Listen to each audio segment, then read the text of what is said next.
Bueno, hola, buenos días, ¿cómo están? Bienvenidos a un nuevo encuentro de Desorientados leyendo filosofía. Vamos a seguir con la lectura de Así habló Zaratustra, esta lectura completa que estamos haciendo del libro. Sí, en esta sección de Desorientados lo que hacemos es leer obras completas. Tarea bastante difícil, bastante engorrosa, pero la vamos haciendo de a poco. Eh, y ya hemos leído dos libros completos. ¿Sí? Leímos el Teteto de Platón. Esa lectura la pueden encontrar en YouTube, está completa. Las lecturas completas van a estar ahí en YouTube. Acá en TikTok seguramente van a aparecer cuando no lo hago en vivo sí lo van a ver completo, pero en YouTube me dejan subir videos de 10 minutos, así que hago un breve recorte de lo que se ve en los encuentros. Pero los encuentros completos los pueden encontrar ahí en YouTube, por si se pierden alguno de ellos. Bueno, ya leímos entonces el Teteto de Platón, leímos el discurso sobre la desigualdad en los hombres de Rousseau. Y ahora estamos entrando al Así habló Zaratustra de Nietzsche. Sí, una obra con una complejidad mayor, por lo menos a mi parecer es más complejo esto. ¿Por qué? Porque es una forma distinta de leer filosofía. Estamos leyendo filosofía a partir de una serie de metáforas que nos propone Nietzsche. Eso lo hace más dificultoso, por lo menos para mí lo hace más dificultoso de leer. ¿Por qué? Porque muchas veces no dice las cosas directamente, sino que insinúa, usa mucho la ironía. Si bien Platón hacía eso también, acá en Nietzsche es un poco más difícil de reconocer. De todas maneras, bueno, juntamos valor y nos metimos con esta obra tan compleja. Y bueno, vamos a intentar hacer algo. Hasta ahora venimos, por lo menos a mi parecer, bastante bien leyéndolo. Ahora se va a complejizar cada vez un poquito más. Pero bueno, vamos a hacer el intento. No vamos a ser cobardes y quedarnos en la mitad de la obra. Esa no es una opción. Empezamos la obra y la terminamos. Por lo menos esa es mi misión acá. Por más que sea una lectura lamentable, seguramente después la podemos ir mejorando. Pero es la idea, hacer un inicio de lectura, una lectura primera, podríamos decir. No es mi primera lectura de Así habló Zaratustra, pero sí es la primera vez que intento exponerla y leerla por completo, así en público. Así que, bueno, no sé, vamos a hacer el ejercicio. Primero voy a ver que vi un par de comentarios ahí. Carmen, buenos días. Isaac, buenos días. Isaac ya me llama por nombre y apellido. Mariano Álvarez. ¿Qué tal, Isaac? Después me podés tirar tu apellido, así te llamo por tu apellido también. Lo que sé de Isaac es que es de Perú. Muy bueno tener ahí gente de otros países. Bueno, así que vamos a arrancar. También me había preguntado otra cosa, ¿dónde nos habíamos quedado, no? Sí, ¿en qué subcapítulo me quedé? Sí. Sí, podríamos llamar subcapítulos, parágrafos, no sé cómo llamar, sí, secciones. Un subcapítulo no es una mala denominación. Habíamos leído la vez pasada de los transmundanos. ¿Sí? Habíamos leído todos los transmundanos. Esta idea o esta figura a la que le habla Zaratustra, de estas personas que creen en un mundo que está fuera de este mundo, ¿no? Por eso le llaman los transmundanos, aquellos que viven en vistas o con la ilusión de un mundo supraterrenal en el que van a ser felices, en el que se les van a cumplir todos sus deseos, etcétera, donde todo se da perfecto, en ese transmundo. Y ahora lo que vamos a empezar a leer es de los despreciadores del cuerpo. Sí, la idea es eso, sí, vos, Isaac, ahí me decís que leíste los dos siguientes. Sí, la idea era leer los dos siguientes, si nos alcanza el tiempo, y si nos sobra tiempo leeremos un poco más. Pero sí, yo también preparé más que nada los dos siguientes. Porque, no sé, por lo que venimos haciendo viene bastante lenta la lectura. Eso no es nada malo necesariamente, sino que son textos densos. ¿Sí? Por eso conviene detenernos y tratar de entender. Por lo menos para mí es necesario, siento la necesidad de detenerme. Cuando no lo sienta la necesidad, bueno, seguiré más rápido. Por eso me gusta este espacio, porque nadie me apura, no hay tiempos que respetar. Tenemos libertad pura de leer este texto en el tiempo que queramos y desde el punto de vista que se nos antoje. Así que acá aprovecho para hacer estas cosas. ¿Sí? Cuando enseñamos filosofía o hablamos de filosofía en instituciones estamos restringidos por tiempos, tenemos que calificar, bueno, por una serie de reglas que son bastante molestas, engorrosas. Acá hacemos lo que queremos, por lo menos yo. Así que sí, como dice Isaac, lo podemos saborear. Sí, me gusta la metáfora esa. Sí, así saboreamos los textos. Y diría Nietzsche, los rumiamos. ¿Sí? Como las vacas que rumian, sí, rumian, me imagino que se dice, la comida, la tragan, la regurgitan, la vuelven a masticar. Bueno, esa metáfora también está buena para ver lo que estamos haciendo nosotros con los textos. Los estamos rumiando a los textos, como hace una vaca. Y lo digerimos varias veces. A veces Nietzsche lo ve como algo negativo eso. Después, no me acuerdo si fue en esta obra. Leí varias obras de Nietzsche y ya se me empiezan a mezclar, ¿no? Pero él no le gusta mucho esta idea de rumiar textos antiguos. Aunque él dedicó su vida a eso, ¿no? Él es un gran rumiador. Pero en alguno de los parágrafos creo que va a empezar a despreciar a esta gente. Así que vamos a entrar en la bolsa de los despreciados por Nietzsche, que son muchos, así que no se lo tomen personal. Yo no me lo tomo personal. Pero sí, esa tarea de rumiar únicamente, sí es necesaria, pero quedarnos únicamente en esa tarea de rumiar sería un despropósito de la existencia de la filosofía. Después de rumiar tendríamos que hacer algo con eso, dar nuestra propia lectura del mundo, construir nuestros propios conceptos. Esa es la finalidad del rumiar. O sea, el rumiar también sería un camino sobre el que hay que pasar, pero sobre el que no nos tenemos que detener. Así que en ese sentido, la crítica de Nietzsche a los rumiadores es esa, ¿sí? No es que el hecho de que se detengan y que analicen profundamente los textos, sino que no se queden en eso nada más, sino que ese rumiar, ese analizar detenidamente textos tenga otra finalidad, una finalidad más allá de la que encontramos en el ir y venir adentro de los textos. Y eso, perdón, que estoy demorando el inicio, pero no sé, es algo que estuve pensando en estos días. También de algún modo me siento culpable de ser un rumiador únicamente. Así que en algún momento ya estoy pensando alguna sección nueva para este espacio que tenemos, ¿no? Que es Filosofame el Meme, que hacemos varias cosas aparte de esto.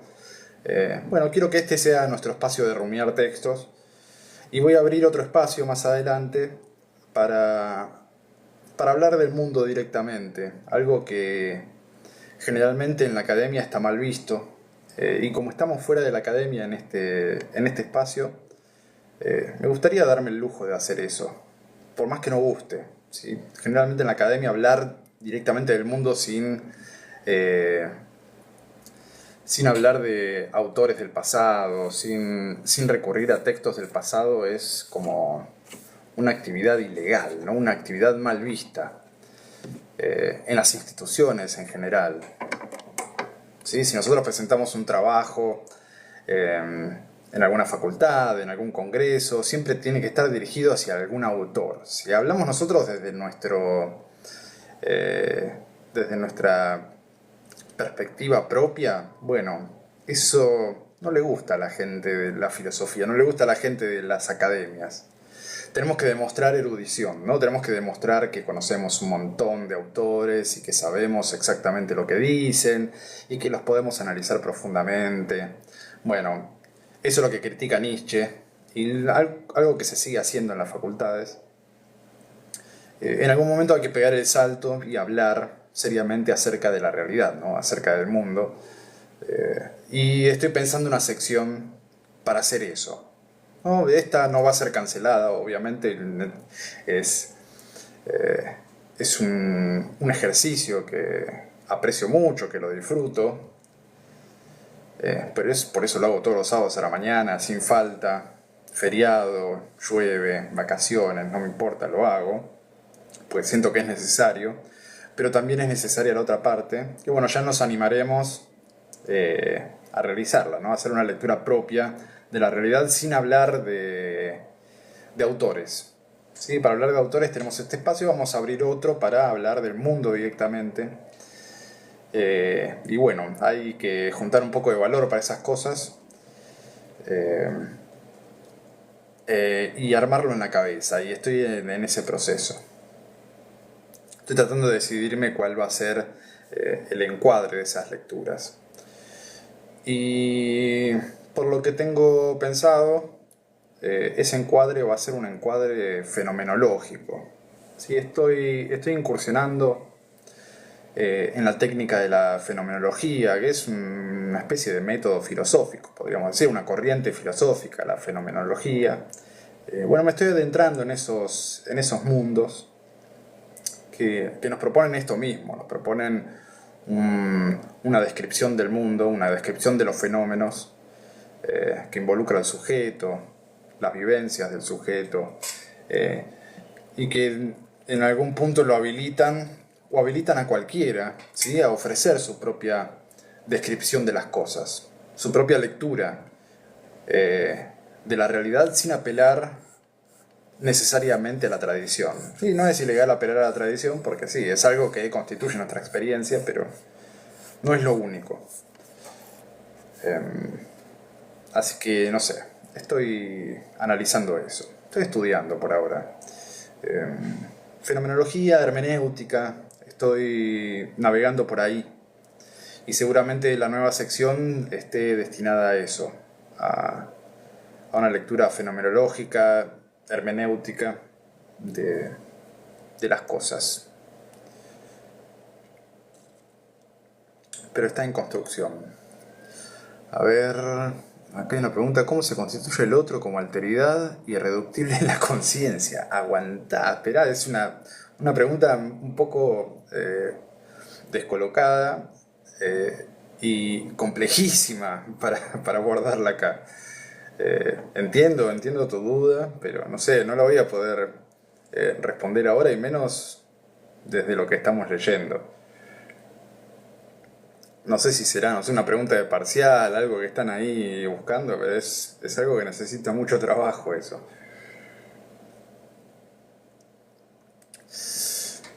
Es más, hay que leer varias veces. Se pregunta: ¿cómo se constituye el otro como alteridad irreductible en la conciencia?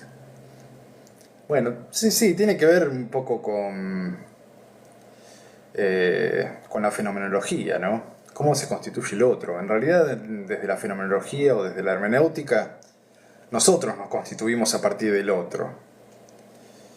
Así que el otro,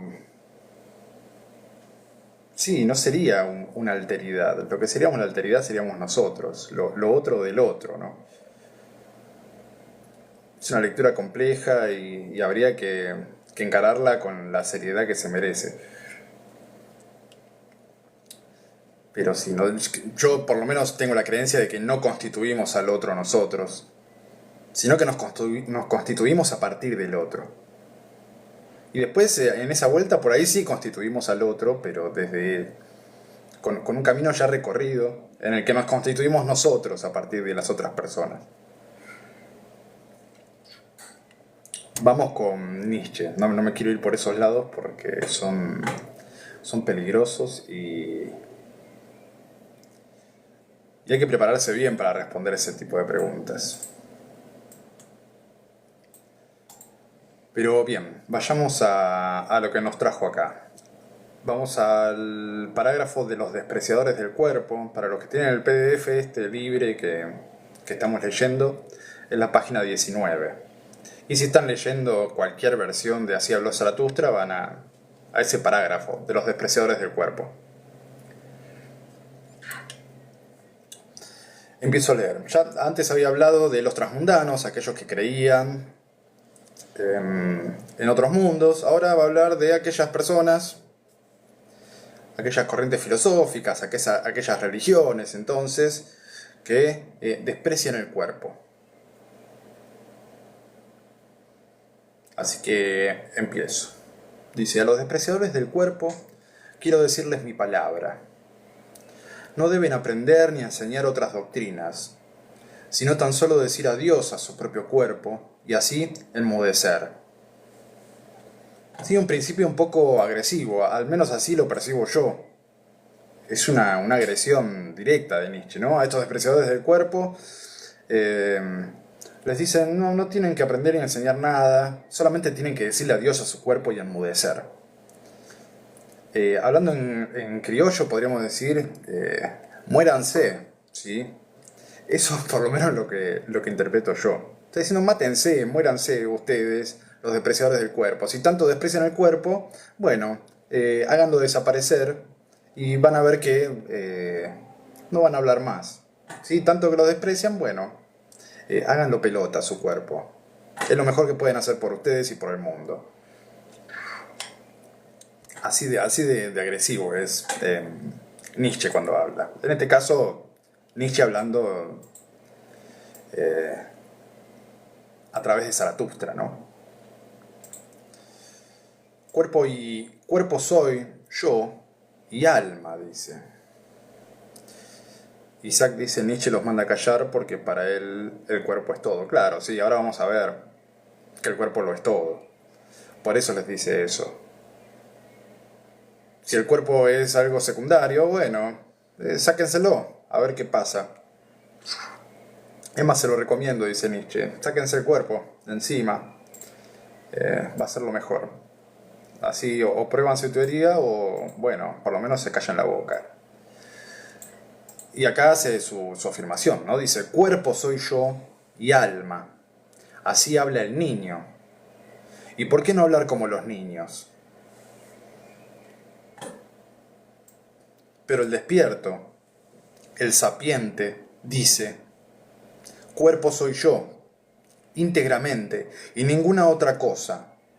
Y alma es solo una palabra para designar algo en el cuerpo. Sí, acá Nietzsche invierte toda la tradición filosófica. ¿Sí? No solamente se está dirigiendo a la religión, obviamente siempre está con vistas de la religión cristiana generalmente, la judía también.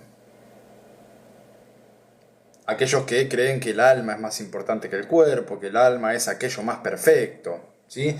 Casi toda la tradición filosófica va por ese lado, diciéndonos que el cuerpo es algo que hay que despreciar. Desde Platón, ¿no? Empezamos a leer eso, Descartes, bueno, un montón de filósofos de la tradición que piensan que el alma es mucho mejor que el cuerpo, que el alma tiene un nivel ontológico más elevado que el cuerpo, que la inteligencia es algo de más estima que los sentidos. ¿Sí? Que aquello que conocemos con la inteligencia es mejor, es más verdadero que aquello que podemos conocer con los sentidos del cuerpo, que es algo engañoso, despreciable, impuro.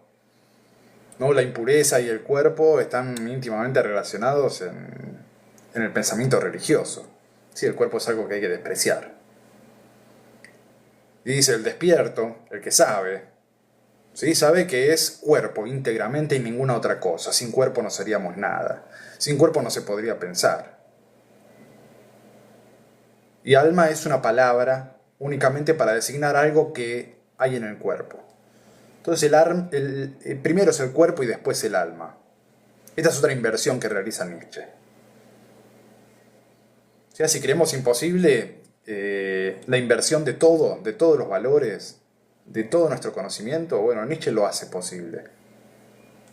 Y lo hace posible en este libro. En este libro hace una transmutación, así se le llama, una transmutación de todos los valores, absolutamente. Los valores cognitivos, los valores morales, valores ontológicos también en este caso. A ver, otro comentario de Isaac. No le gusta Alma, prefiere el sí mismo. Sí. Te me estás adelantando, Isaac. Pero sí, ahora vamos a ver, eso del sí mismo es un lío también, tratar de interpretar eso. Y algo que había surgido el encuentro pasado, que era el yo, ¿no? ¿Qué es el yo? Bueno, acá seguimos con esa problemática. Va a haber una diferencia, va a establecer una diferencia Nietzsche entre el yo y el sí mismo. Y vamos a tener que entender esa distinción. ¿Cómo? No sé, ahora vamos a ver.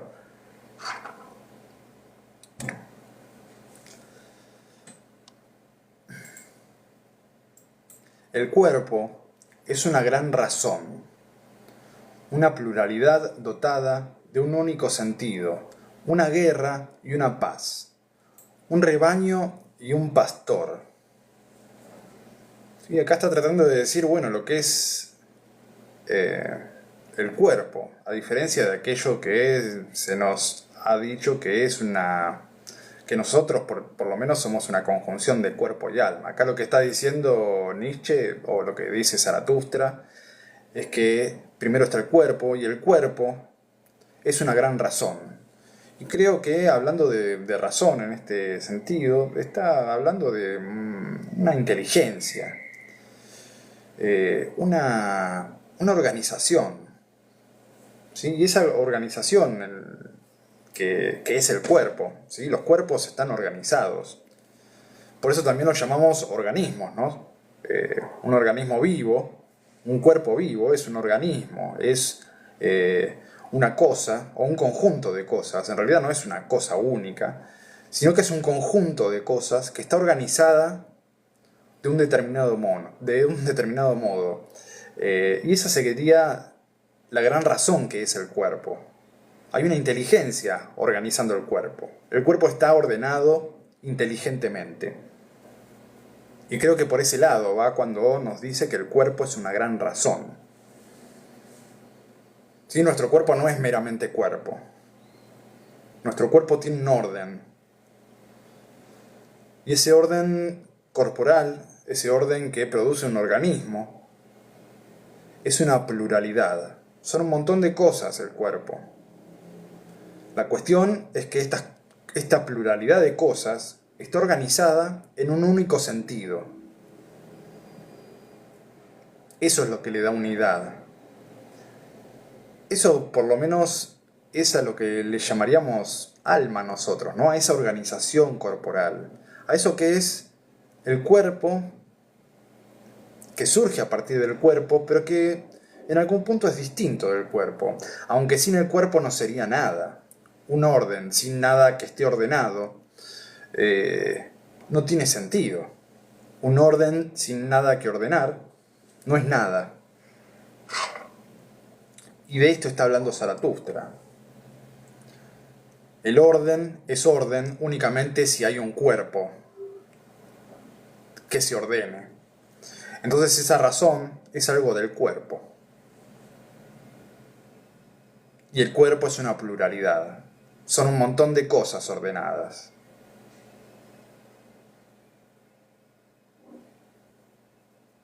Es decir, podemos dividir el cuerpo en infinitas partes, ¿no? Podemos dividirlo primero en células, por ejemplo. Cada célula podríamos decir que tiene una organización interna, que tiene una identidad. Pero cuando entra en interacción con otras células y conforman un orden, también conforman un individuo que las supera de alguna manera, que las engloba. Es una identidad individual, como sería una célula, que no sería tan individual, porque la célula también está compuesta por otras identidades, ¿sí? Cada una de estas identidades individuales se unen, interaccionan entre sí para darle identidad a algo más elevado, como un organismo. Podemos leer esto desde lo más pequeño hasta lo más grande, ¿no? Los átomos son cosas individuales con una identidad individual que cuando se unen con otros átomos siguen siendo individualidades, pero cuando interaccionan con otros átomos forman otra cosa, una cosa más grande que ellos. Y no se reduce a la sumatoria de esas dos cosas, de esos dos átomos nada más, porque una molécula es más que dos átomos. Una molécula son varios átomos organizados de una manera muy específica, y ese orden también tiene una entidad. Y ese orden le da identidad al conjunto de los átomos, para ir a lo más chico, ¿no? Y ahí podemos ir a también los individuos humanos, por ejemplo.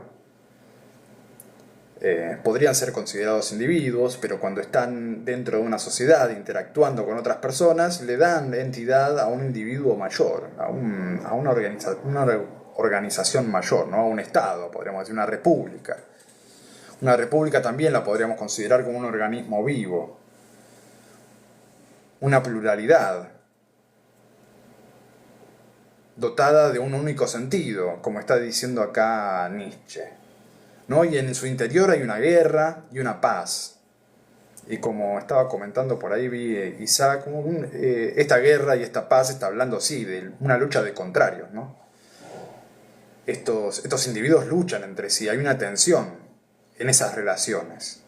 A eso llama guerra y paz. Y esto viene de la tradición también.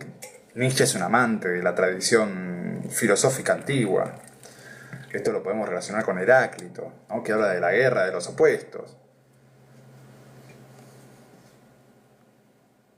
Entonces volvemos a estos dos renglones que encierran tanto, ¿no? El cuerpo es una gran razón, una pluralidad dotada de un único sentido. Un cuerpo son muchas cosas, no es una sola cosa. Y dentro de esas muchas cosas que conforman al cuerpo hay una guerra, hay una tensión. Esa tensión y ese orden lo podríamos denominar razón. Es una guerra y una paz, un rebaño y un pastor.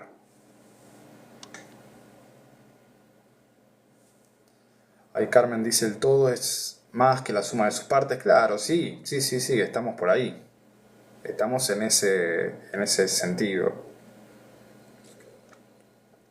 No es la suma de las partes, sino que es la suma de las partes y el orden en que están sumadas esas partes. Porque el orden no es inocuo, ¿no? El orden influye. No es lo mismo tener tres cosas desordenadas que tres cosas ordenadas.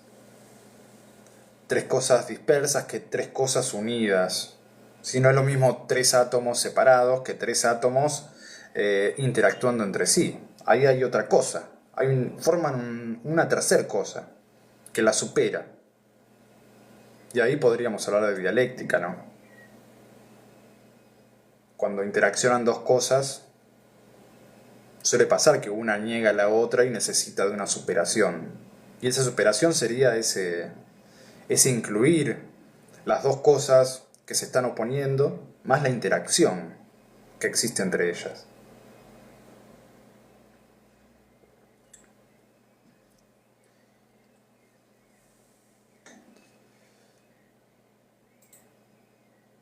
Instrumento de tu cuerpo es también tu pequeña razón, hermano mío, a la que llamas espíritu. Y acá usa la razón en otro sentido.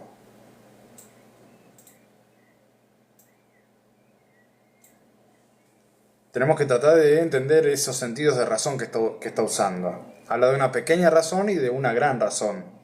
La gran razón sería la del cuerpo, ¿no? Esa organización corporal. La pequeña razón es la que nos inventamos los seres humanos y decimos, esto soy yo, esta cosa que piensa, ¿no? Está hablando de esa tradición cartesiana, que dice yo soy, yo existo, yo soy una cosa que piensa. Acá Zaratustra dice, no, no soy una cosa que piensa, soy un cuerpo, primero. Y si alguien piensa, lo que piensa es este cuerpo. Y ninguna parte del cuerpo específicamente es la que piensa, sino el cuerpo todo organizado. Son muchas conciencias las que hay dentro de un cuerpo, las que están luchando en un cuerpo. No es una sola. Y el producto de esa gran lucha entre los miles de organismos que forman parte de un cuerpo son aquello a lo que llamamos nosotros razón y creemos que somos una sola cosa. Y la llamamos espíritu. Lo leo otra vez. Dice, instrumento de tu cuerpo es también tu pequeña razón, hermano mío, a la que llamas espíritu. Un pequeño instrumento y un pequeño juguete de tu gran razón. Lo repito, ¿sí? Hay una distinción entre gran razón y pequeña razón. No son la misma cosa. La pequeña razón de la que está hablando acá es la razón a la que las personas llaman espíritu. Sí, esa pequeña razón es un instrumento, dice, de la grande. Esto que crees que sos vos es la pequeña razón, que está al servicio de la grande, que es la razón del cuerpo. Esta cosa que vos decís que es lo primordial, sí, podríamos hablarle a Descartes directamente. Descartes, vos que pensás que lo principal es ese yo que piensa. No, en realidad ese yo que piensa es una cosa pequeña, ¿sí? Es un yo pequeño que está al servicio de otra cosa más grande, que es el cuerpo. La razón está al servicio del cuerpo. ¿Existe la razón? ¿Existe el espíritu ese? O por lo menos aquello a lo que llamás vos espíritu. ¿Existe? En tanto existe el cuerpo. Sin el cuerpo no existiría.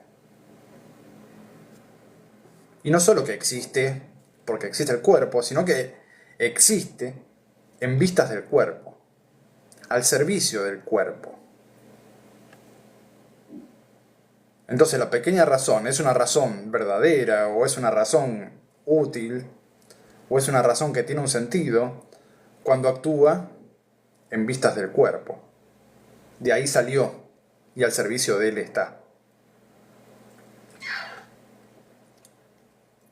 Y acá empieza a aparecer el famoso yo, esa confusión que vendría a ser la pequeña razón. Nosotros la llamamos yo, ¿sí? Y contra ese yo va a ir Nietzsche y va a ir Zaratustra. Y Carmen me puede preguntar otra vez, bueno, ¿qué es el yo? Sigamos leyendo porque es difícil de responder esa pregunta. Vamos a ver si lo desentrañamos en este parágrafo. No creo que podamos hacerlo todavía, porque lo va a retomar esto a lo largo de todo el libro. Pero tenemos que tratar de entender qué es el yo. Y cómo hace Nietzsche para criticar la idea de yo, que parecía incriticable, ¿no? Porque Descartes nos presenta esta idea del yo como algo indubitable, algo de lo que no se puede dudar. Es la primera gran verdad absoluta que encuentra la tradición moderna de la filosofía. Aquello de lo que no se puede dudar es de que yo soy y que existo. Y que soy una cosa que piensa, que desea, etc. Y acá Nietzsche va a decir, no. El yo es una ilusión.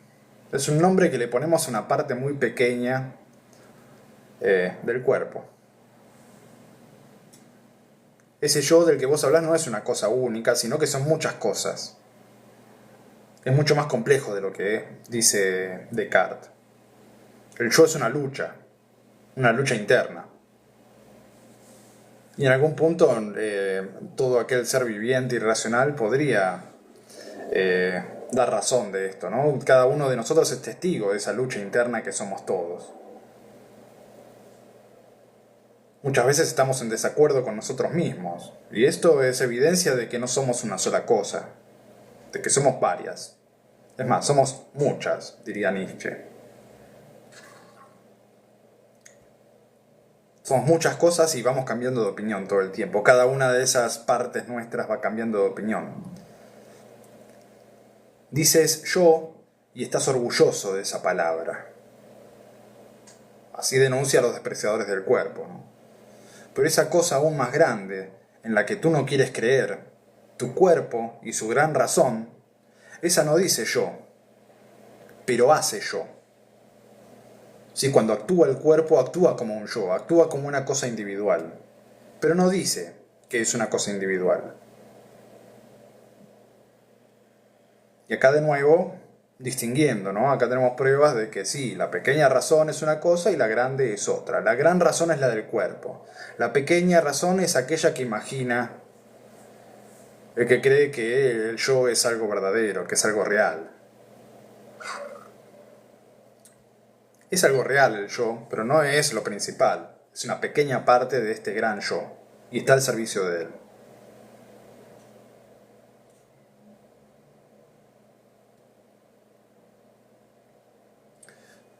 A ver, Isaac comenta, nuestro cuerpo está en desacuerdo con nosotros, enfermedades, órganos sexuales, etc.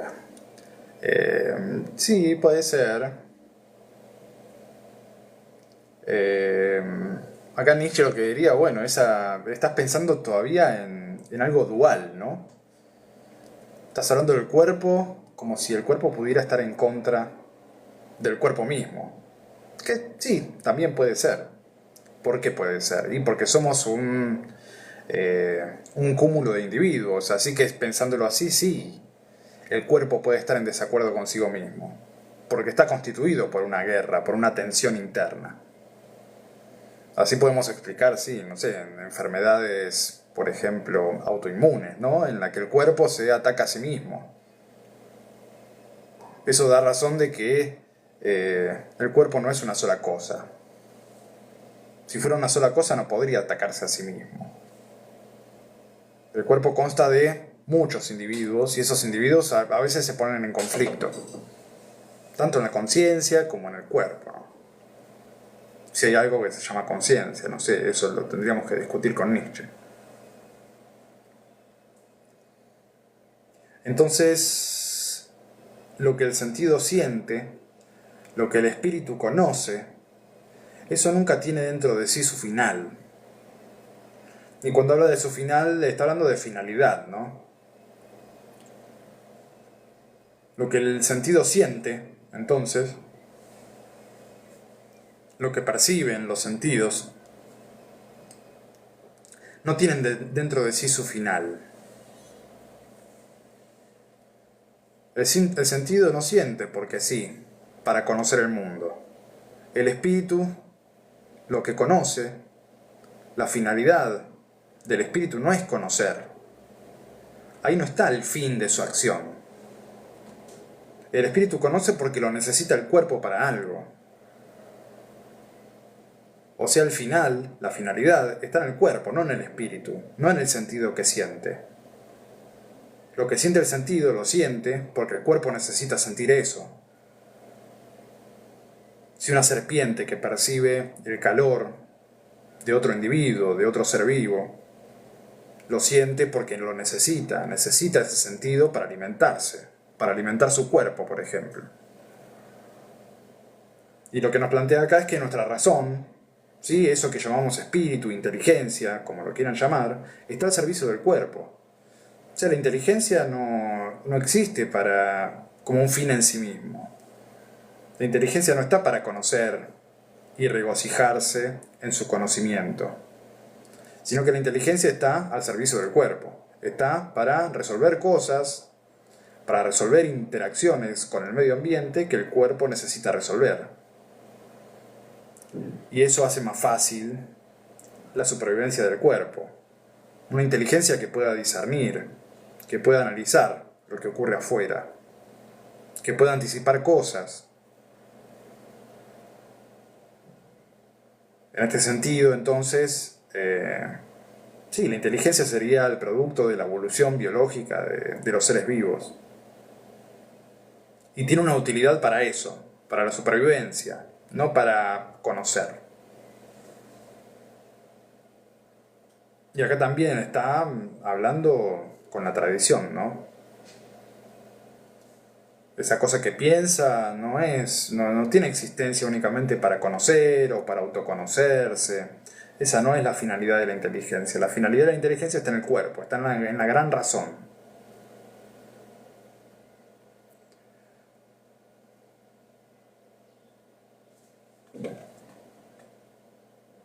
Por eso dice, lo que el sentido siente, lo que el espíritu conoce, eso nunca tiene dentro de sí un final, nunca tiene dentro de sí su final. Pero sentido y espíritu querrían persuadirte de que ellos son el final de todas las cosas. Tan vanidosos son. Sí, por eso caímos los seres humanos, o la tradición filosófica cayó en eso, en creer que los sentidos y la inteligencia están destinadas al conocimiento, que son un fin en sí mismo. Nos quisieron convencer de eso porque son vanidosos. Sí, una metáfora podríamos decir. Hay vanidad en los sentidos y en el espíritu. Y eso hace que los seres humanos crean que los sentidos, la finalidad de los sentidos es sentir, y que la finalidad del pensamiento es conocer, o de la inteligencia, cuando no es así. Esa no es la finalidad. La finalidad de estos dos es servir al cuerpo para algo. El cuerpo se sirve de ellos. Son herramientas del cuerpo. Muy lejos de ser un fin en sí mismo, ¿no? Aquello que es una herramienta no tiene el fin en sí mismo. El martillo, por ejemplo, es una herramienta y sirve para algo. La mera existencia del martillo no tiene un fin en sí mismo. El martillo no tiene una finalidad propia. La finalidad del martillo se la da a aquel que la utiliza. El zapatero le da una finalidad, el ladrón le puede dar otra, ¿no? Un agresor le puede dar otra finalidad. Esa es la relación que establece un ser humano con un instrumento. Y esa es la relación que establece el cuerpo con el espíritu y con los sentidos. Son instrumentos, no son fines en sí mismos. El ser humano no está hecho para sentir o para conocer, sino que sentimos y conocemos por nuestro cuerpo. Y nuestro cuerpo tiene otra finalidad, no sentir y conocer. Que también podríamos discutir con Aristóteles, ¿no? El ser humano es un ser racional, y la racionalidad es lo central en el ser humano y aquello que tiene que ser hacia donde tenemos que dirigir nuestra vida, ¿no? Al conocimiento. Zaratustra está diciendo, no, el conocimiento es algo para el cuerpo. En realidad, si hay una finalidad del ser humano, es el cuerpo mismo. No sabemos cuál es la finalidad del cuerpo, puede ser su supervivencia o crear cosas más elevadas que él. ¿Sí? Eso iría más en tono con lo que dice Nietzsche. Ahí lo está preguntando Carmen, ¿no? Porque es la pregunta que surge naturalmente. ¿Cuál es la finalidad de nuestro cuerpo para Zaratustra? Bueno, tendremos que ir explorando eso. En primera instancia diría que el cuerpo necesita superarse a sí mismo, construir algo más grande que él, formar parte de algo más grande. Va a estar relacionado con ese tirar flechas hacia el futuro, ¿no?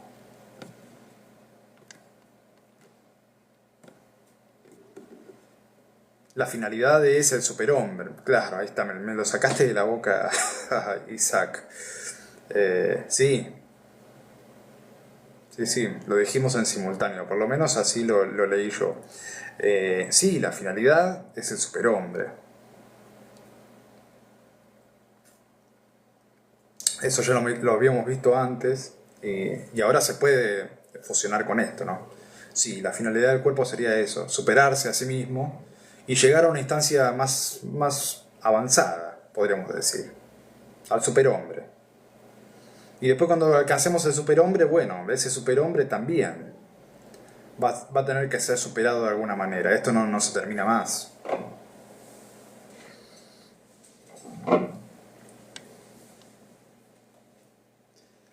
La finalidad del superhombre, bueno, Eh, Habría que llegar al superhombre y ver cuál es su finalidad, ¿no? Pero sí, yo diría la finalidad del superhombre sería superarse a sí mismo, ser algo más, un superhombre, podríamos decir. Es algo que no tendría fin. O sí tendría fin eh, cuando termine todo este juego y empiece todo otra vez.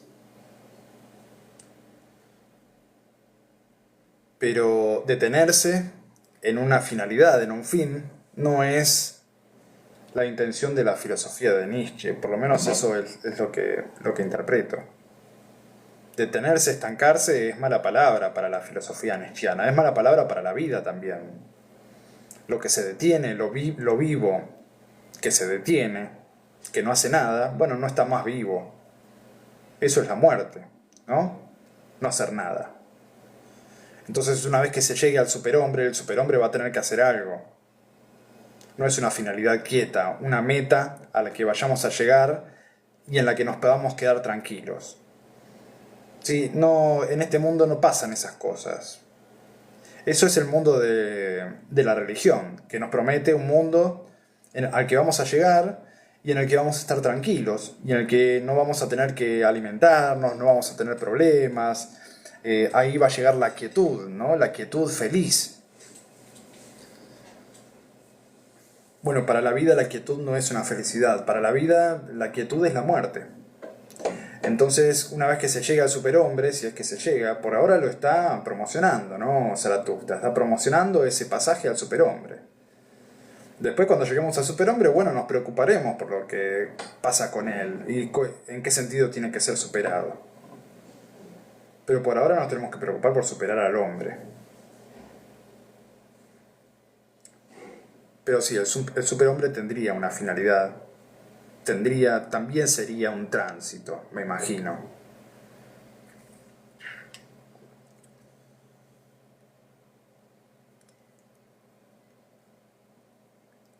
Me hace acordar un poco a Trotsky, ¿no? Que hablaba de esta constante revolución. O sea, no alcanza con que el proletariado asuma el poder, no alcanza con la eliminación de las clases sociales. Bueno, cuando se llegue a esa instancia, que es una utopía marxista, bueno, se va a seguir moviendo la cosa. Es más, debe seguirse moviendo. La eliminación de las clases sociales no es una finalidad donde nos podamos permanecer quietos o donde debamos permanecer quietos. Después de eso tiene que hacerse otra revolución. La revolución tiene que ser constante. Por lo menos eso es lo que recuerdo de Trotsky. Si alguien recuerda otra cosa me lo dice, pero una de las ideas centrales que tengo guardadas en la cabeza de él es eso, de que creía en una revolución constante. Por eso se llevó tan mal con Lenin, ¿no? Porque Lenin instauró la dictadura del proletariado y se quedó ahí. Aparte de que empezó a matar gente, empezó a matar los mismos de su partido, ¿no? Fue todo un... Stalin, perdón. No, Lenin, ese fue Stalin, el que empezó a matar gente. A ver, leo comentarios. Claro, siempre en movimiento. El superhombre solo sería frenado por la extinción de la humanidad. Puede ser, sí. Sí, ahí no habría manera de llegar a ningún superhombre. La perfección no permite cambios. Si se supera constantemente, quiere decir que la perfección es inalcanzable. Y sí, la idea de perfección es utópica, podríamos decir, o podríamos decir que la perfección está en eso, en estar cambiando constantemente, eso es lo perfecto. Imperfecta es la quietud.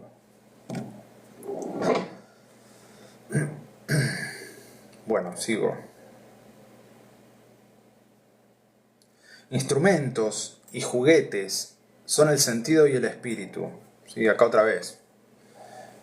Mostrando este carácter instrumental del espíritu, o de aquello lo que llamamos espíritu o yo. Es un instrumento y un juguete, el espíritu y los sentidos. Tras ellos se encuentra todavía el sí mismo, y acá aparece, ¿no? El sí mismo. El sí mismo busca también con los ojos de los sentidos, escucha también con los oídos del espíritu. El sí mismo vendría a ser esta gran razón, la razón del cuerpo. Y el sí mismo no es algo único, es algo que emerge, podríamos decir, de esta unión, de esta lucha de individuos de la que formamos parte. Yo no soy uno, yo no soy yo, sí, yo soy muchos. Y no solamente muchos en mi interior. Sí, yo me constituyo a partir de otros, como habíamos mencionado anteriormente. Sí, yo no soy yo soy yo y mi vecino, y lo que piensa mi vecino de mí, y lo que piensa mi madre de mí, eh, y lo que dicen las otras personas de mí. Yo no soy solo mi cuerpo tampoco. Yo no soy yo. Esto es lo que nos está queriendo decir Nietzsche.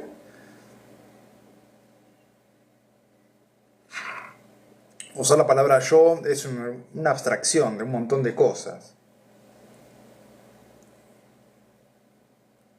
Estamos en un error diciendo que somos una cosa en particular. Somos muchas.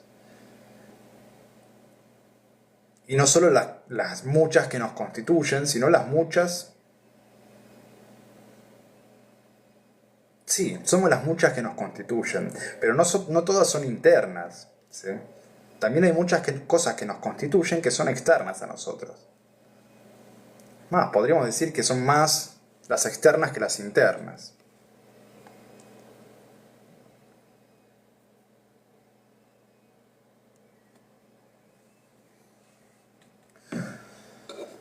A ver...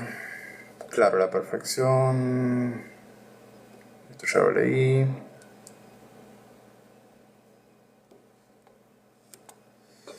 En ese sentido no basta mi autopercepción para definirme como persona, no. O sea, sí, estás en lo cierto. No basta con la autopercepción para conocerme. De ninguna manera. Yo soy histórico también. Yo soy producto de una historia, de la humanidad. Tengo mi fundamento antes que yo y después que yo. Sí, mi fundamento son mis antepasados y el futuro. El superhombre también es mi fundamento. Así que sí, si queremos conocernos a nosotros mismos, no alcanza con mirarnos a nosotros mismos y no alcanza con percibirnos a nosotros mismos. Para conocernos a nosotros mismos, tendríamos que, en primer lugar, ser conscientes de que somos el producto de un montón de cosas, de que estamos constituidos por muchas cosas orgánicas y que también formamos parte de una trama histórica, de una trama lingüística. No sé, la podríamos complicar mucho más.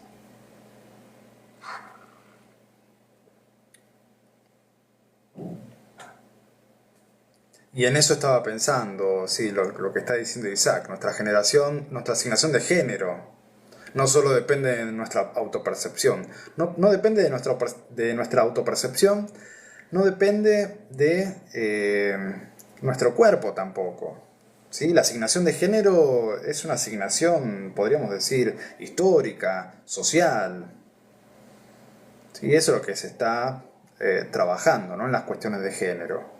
Tampoco se limita a la constitución de nuestro cuerpo únicamente, porque nosotros somos nuestro cuerpo, pero además de nuestro cuerpo, el sentido también viene de afuera, de los otros.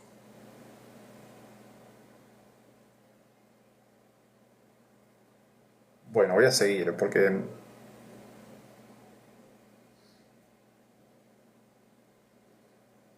si no, no termino nunca más este pasaje. Tenía pensado hacer dos, pero no sé si voy a llegar. Bien. Pero bueno, esa idea de género sí también viene bien, porque bueno, hoy en día está esa discusión de que el género también está constituido afuera nuestro. Está constituido por los otros también.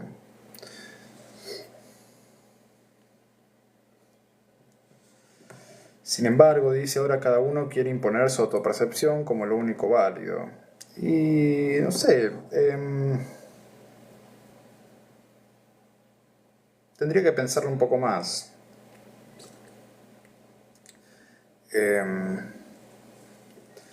Pero en algún punto creo que nosotros no somos quien para tampoco decirle a otra persona lo que es. No creo tener ese derecho. Creo que somos lo que... Somos una mezcla, ¿no? De lo que nosotros pensamos que somos nosotros y de lo que los otros piensan también que somos nosotros. Y en ese caso nosotros también construimos nuestro yo en base a lo que los otros piensan de nosotros. Me estoy haciendo una especie de trabalenguas. Pero sí, los otros afectan cómo nosotros nos percibimos a nosotros mismos.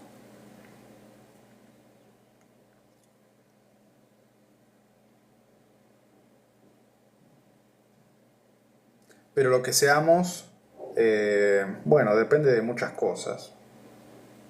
Estoy de acuerdo que no depende únicamente de lo que pensemos nosotros que somos. Pero es difícil definirnos, ¿no? Como lo que está diciendo acá Nietzsche. No nos podemos definir únicamente como un individuo. Somos una lucha de cosas. Y entre esa lucha de cosas también están nuestros deseos, ¿no? Y nuestros deseos no es algo que decidamos nosotros. Nadie me puede decir qué deseo yo. Sí, no somos culpables de lo que deseamos. Y en las cuestiones de género, bueno, por ahí entran esas cosas. No puedes decirle a una persona lo que debe desear. Porque no está en el poder de nadie eso. Si yo deseo un hombre, eso me convierte en homosexual y me dirán, bueno, vos te autopercibís homosexual, pero en realidad no lo sos, no te voy a aceptar como sos. Está bien, no me aceptan, ¿no? Pero lo que yo deseo no es una decisión mía. Ojalá, muchos homosexuales, ¿no? Dirían, ojalá pudiera decidirlo, para no tener conflictos con mis padres, para no tener conflictos con mi familia, con mi trabajo, porque el homosexual tiene todos esos conflictos, tiene más problemas que beneficios por ser lo que es. No creo que sea una elección. Creo que lo que somos es algo que nos pasa. Y que empecemos a ser criticados por algo que somos y de lo que no tenemos poder de decisión, bueno, es bastante cruel.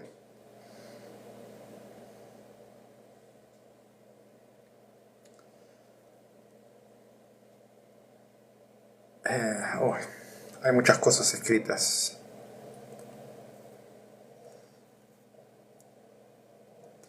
La autopercepción debería ser un combinado de lo que pensamos.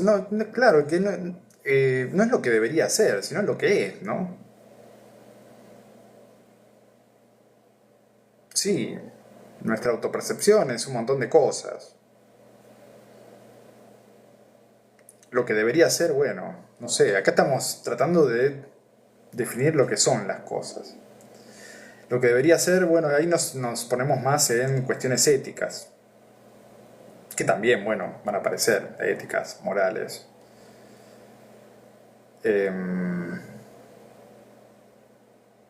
Pero así como no nos constituimos nosotros a nosotros mismos, ¿sí? Según lo que está diciendo Nietzsche, no sé, estas son especulaciones que me están surgiendo a partir de esto, ¿no?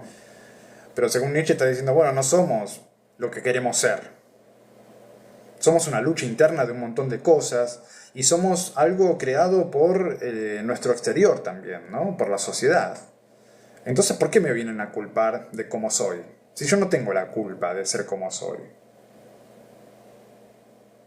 Ahí entran cuestiones de responsabilidad también, son cosas mucho más complejas. Ahí nos metemos en el ámbito de la ética.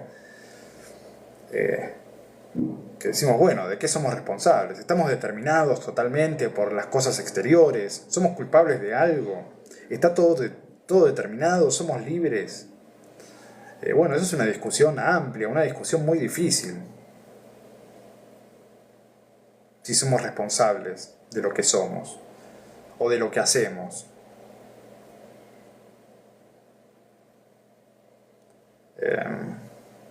En primera instancia, yo diría de lo que somos,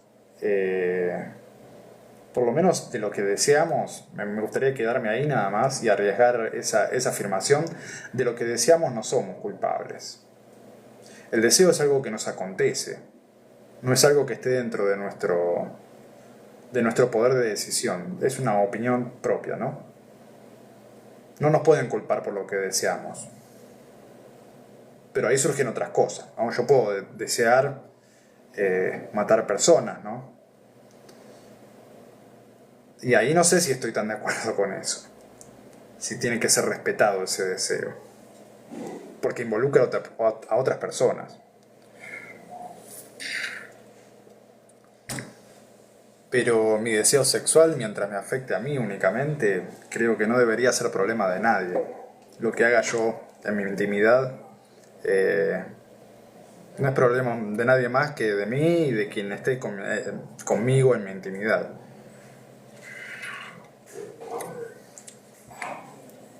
Preocúpense por otras cosas, por cosas que les hago a ustedes, por ejemplo. No porque lo que hago yo con mi pareja o con la persona con la que esté. A ver, siguen mensajes, está explotando. Una autopercepción realista, más objetiva, bueno, ahí discutiríamos qué es la realidad, qué es lo objetivo.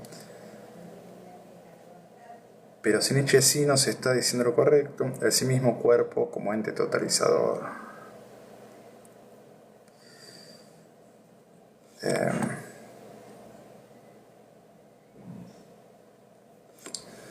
Bueno, bien. Bien, Isaac. Opina, respeto a los homosexuales, considero sanos, personas normales, como cualquiera. Lo que todavía no estoy tan de acuerdo es que cualquiera puede llegar a ser mujer solo con pensarlo y quererlo. Bueno, no sé, sería algo para discutir, ¿no? Pero bueno, no te estoy acusando de nada, de ser intolerante ni nada. No lo tomes por ese lado.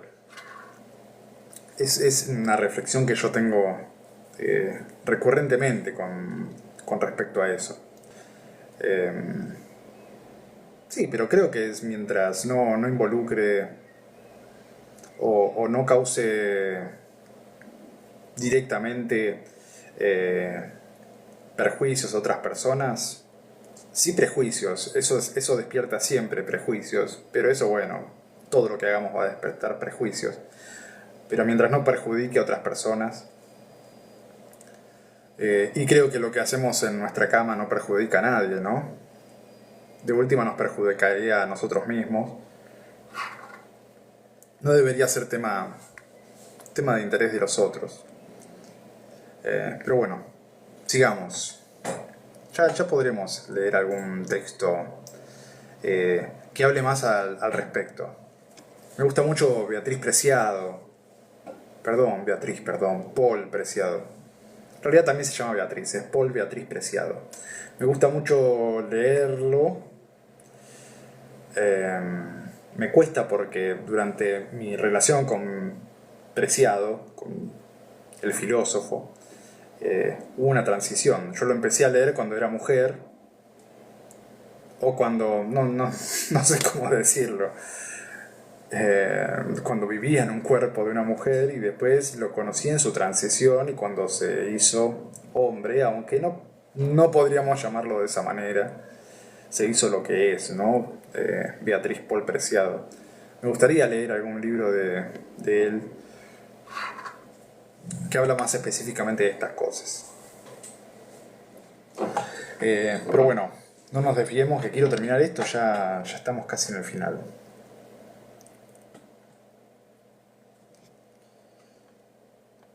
Bien. Entonces, instrumentos y juguetes son el sentido y el espíritu. Tras ellos se encuentra todavía el sí mismo. El sí mismo busca también con los ojos de los sentidos. Escucha también los oídos del espíritu. El sí mismo escucha siempre y busca siempre, compara, subyuga, conquista, destruye. El sí mismo domina y es el dominador también del yo. Acá tenemos entonces el sí mismo, esa gran razón del cuerpo, domina al yo. Ese yo que nosotros creemos libre, que es lo único que le da el fundamento a nuestro ser, está al servicio del sí mismo, está al servicio de aquello que es el cuerpo, la gran razón que es el cuerpo. Y esto me hace acordar un poco a Freud, ¿no? Y con su teoría del inconsciente. Y este inconsciente que está íntimamente relacionado con las pulsiones físicas, con la química corporal, con lo físico. Hay un sí mismo, ¿sí? Al que no tenemos acceso, al cual no podemos dominar, ¿sí? Que sería este inconsciente, ¿no? Que nos domina tras bambalinas, sin que nos demos cuenta.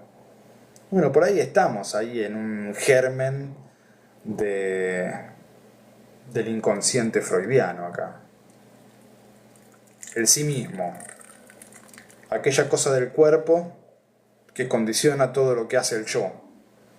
Entonces el yo sería una herramienta de este loco inconsciente que tenemos adentro nuestro. Tenemos la ilusión de que hacemos lo que queremos, tenemos la ilusión de que decidimos nuestras acciones, pero en realidad hay algo detrás, mucho más grande que nosotros, que nos usa como herramientas, que nos está utilizando. Y ese es el sí mismo.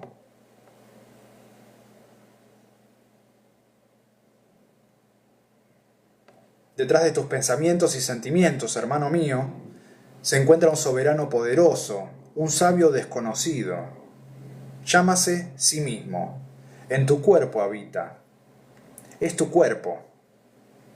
Eso es lo que dice Zaratustra. Ese es el sabio desconocido. Es inconsciente, ¿no? No sé si estaría haciendo bien esta analogía, pero a fines de la comprensión por ahí cierra un poco, ¿no? También al inconsciente los llamaría así, un sabio desconocido, un soberano poderoso que habita en nuestros sueños, maneja hasta nuestros sueños, ese sí mismo. Y habita en el cuerpo, es tu cuerpo. Hay más razón en tu cuerpo que en tu mejor sabiduría, dice Zaratustra. Y quién sabe para qué necesita tu cuerpo precisamente tu mejor sabiduría. Tu sí mismo se ríe de tu yo y de sus orgullosos saltos. ¿Qué son para mí estos saltos y esos vuelos del pensamiento? Se dice. Un rodeo hacia mi meta. Yo soy las andaderas del yo y el apuntador de sus conceptos. Sí, viéndote, creyendo que todo lo que haces conscientemente es una decisión tuya, este sí mismo se ríe de vos, ¿sí? Se ríe de ese yo. Y dice, mira, pobre tonto, cree que lo que hace es decisión suya y lo estoy manejando yo, ¿sí? El sí mismo. Y no se da cuenta que es una herramienta. Carmen pregunta, ¿el sí mismo es el cuerpo para Zaratustra? Sí, sí y no. Sería la razón del cuerpo. Sería producto de la organización corporal, del organismo. Pero sí, habita en el cuerpo. Es el cuerpo. Y acá lo está diciendo con todas las palabras, ¿no? Es el cuerpo. Pero es el cuerpo organizado. Cuando el cuerpo se desorganiza, el sí mismo ya no es más. se disuelve, podríamos decir. Una idea muy espinociana también, ¿sí? Que somos cuerpo y organización. Si nuestro cuerpo no estuviera organizado de esta manera como está organizado, con este conjunto de interacciones internas, no seríamos nosotros, no seríamos lo mismo. Eso es lo que diferencia a un ser humano de otro, la organización interna, cómo es que se organizan sus células, sus moléculas, etc. Todo en base al cuerpo, ¿no? Pero el sí mismo sería eso, sería cuerpo y cómo ese cuerpo está organizado. De la organización corporal emerge de algún modo un sí mismo, una identidad, que no es una, sino que es múltiples identidades luchando entre sí, internamente.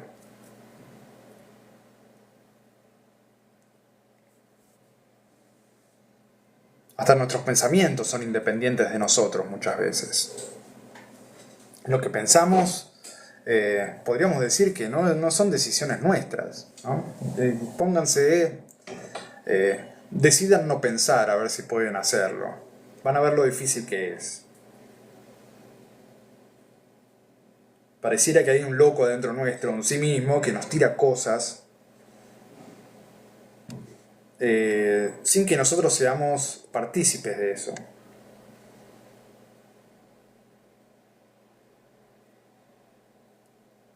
El momento que nos pasa esto es cuando nos vamos a dormir, ¿no? Tenemos pocas horas para dormir y decimos, bueno, nos queremos dormir, me quiero dormir, no quiero pensar en nada.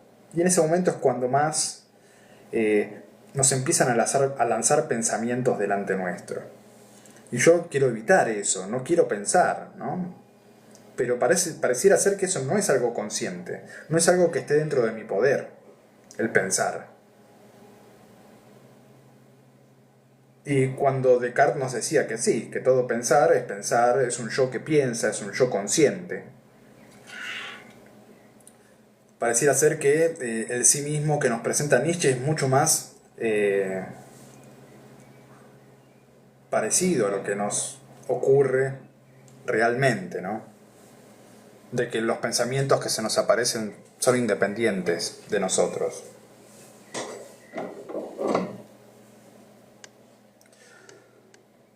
Entonces, tu sí mismo se ríe de tu yo y de sus orgullosos saltos.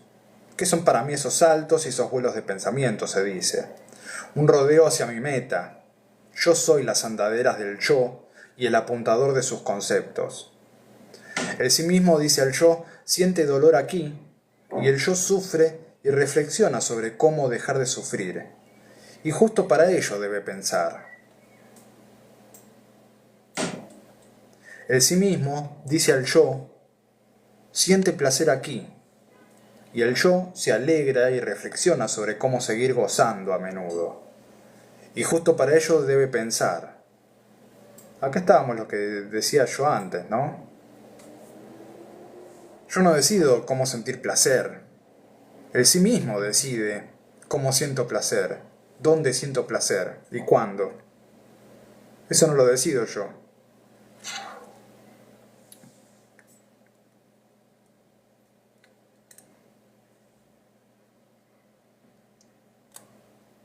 Acá lo dice literalmente.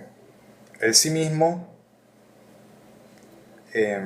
es el cuerpo y el cuerpo nos dice dónde sentir placer y cómo y cuándo. Y se lo dice al yo.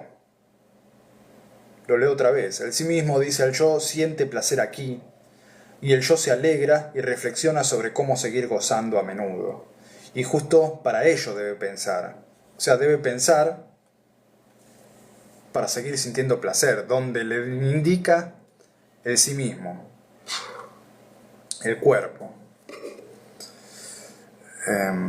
A ver, café para dormir bien, una taza en la mañana, otra en la tarde, duermes solo en las noches, así descansas parejo y mejor. Sí, ya hemos visto ahí a un filósofo del sueño, ¿no? En los anteriores. Igual no sé si hay mucha gente que estaría de acuerdo con vos de que el café hace dormir bien. Yo sí estoy de acuerdo. Yo a la noche me tomo un café, me voy a dormir y duermo como un bebé. Pero hay gente que no puede. También debe depender del cuerpo de cada uno, me imagino.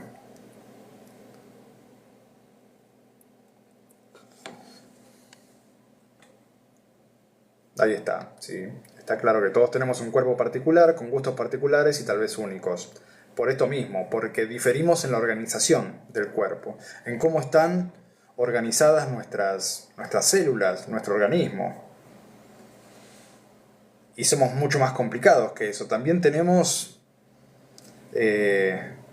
una multiplicidad de conciencias, podríamos decir, ¿no? Luchando entre sí.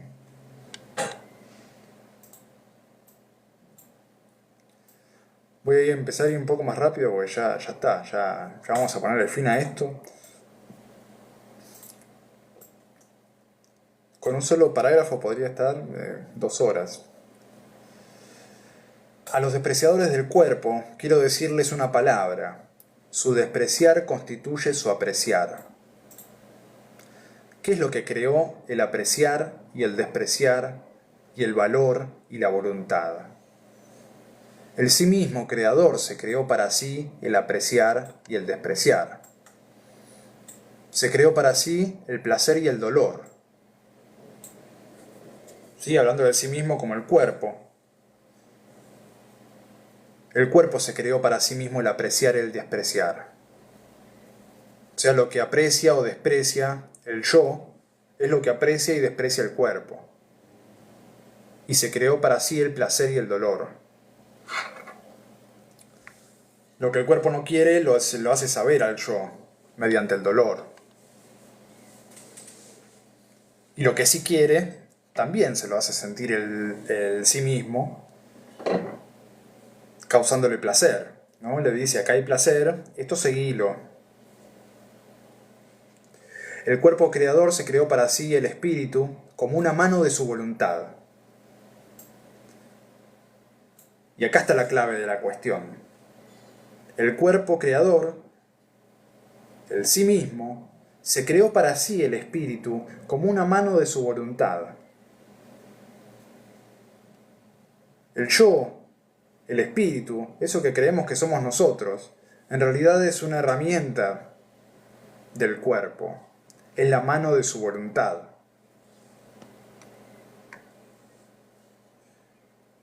Incluso en su tontería y en su desprecio, los despreciadores del cuerpo sirven a su cuerpo, sirven a su sí mismo.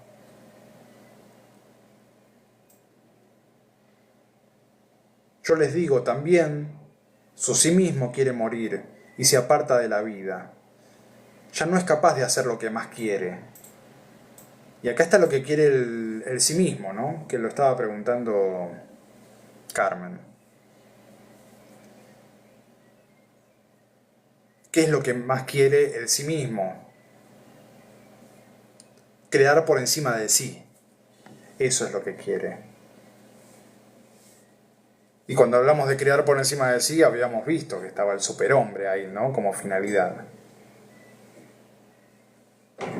Pero para Zaratustra lo que quiere el sí mismo es eso, crear por encima de sí. Eso es lo que más quiere. Ese es todo su ardiente deseo. Para hacer esto, sin embargo, es ya demasiado tarde para él. Por ello, su sí mismo quiere hundirse en su ocaso, despreciadores del cuerpo.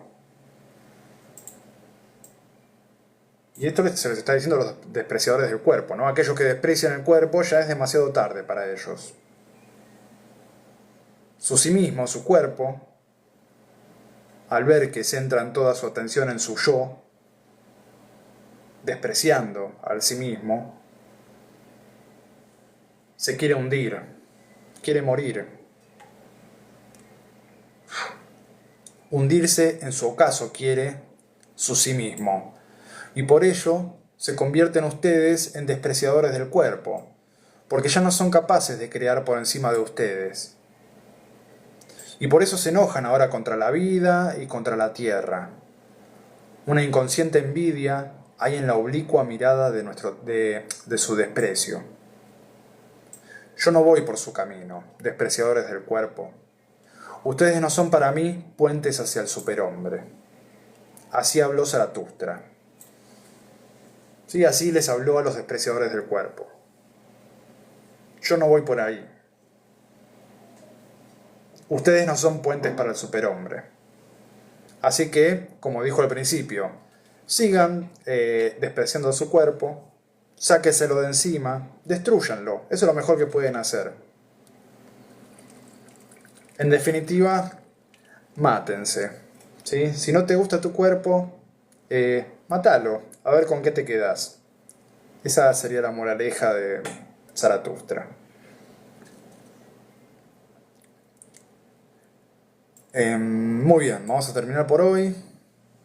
Espero que haya estado bueno o buena la lectura de Los despreciadores del cuerpo. Es un muy buen parágrafo, les recomiendo leerlo otra vez detenidamente, que está muy bien.